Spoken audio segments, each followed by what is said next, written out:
À Estarac, bonjour.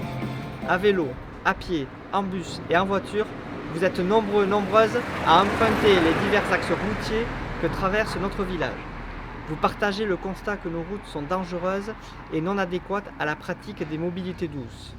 Aujourd'hui, et si nous parlions de la sécurité routière dans notre village, à Aidseine 2020, c'est parti. L'urbanisation galopante de la deuxième ceinture n'est pas étrangère à un accroissement exponentiel de la fréquence du trafic routier. Malheureusement, cela entraîne également une augmentation significative du nombre d'accidents et de leur gravité. Nous pourrons dénoncer éternellement l'immobilisme des institutions publiques, départements compétents pour les routes départementales et mairies compétentes pour les routes communales, comme nous l'avons pu le faire par le passé en alertant les médias, mais le problème reste et restera entier aujourd'hui et demain. Des solutions de contournement sont à l'étude, mais elles ne répondront seulement qu'à un détournement du flux routier traversant Aetz, et non pas à la sécurité des routes existantes. Sur la route d'Ostalapia, un nouvel exemple que nous ne souhaitons pas reproduire.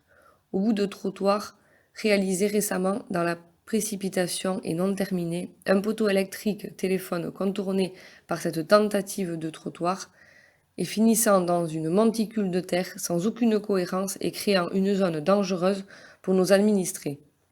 Nos propositions sont qu'au niveau départemental, un schéma directeur d'aménagement urgent et de sécurisation et des routes départementales de notre village soit élaboré, et ce plan répertoriera les points dangereux à mettre en sécurité en priorité. Au niveau communal, pour tout nouveau accès à un nouveau quartier aménagé, l'ouverture de trottoirs et de pistes cyclables, et l'élaboration d'un schéma directeur d'aménagement urgent et d'investissement des routes communales existantes et d'entrée de bourg.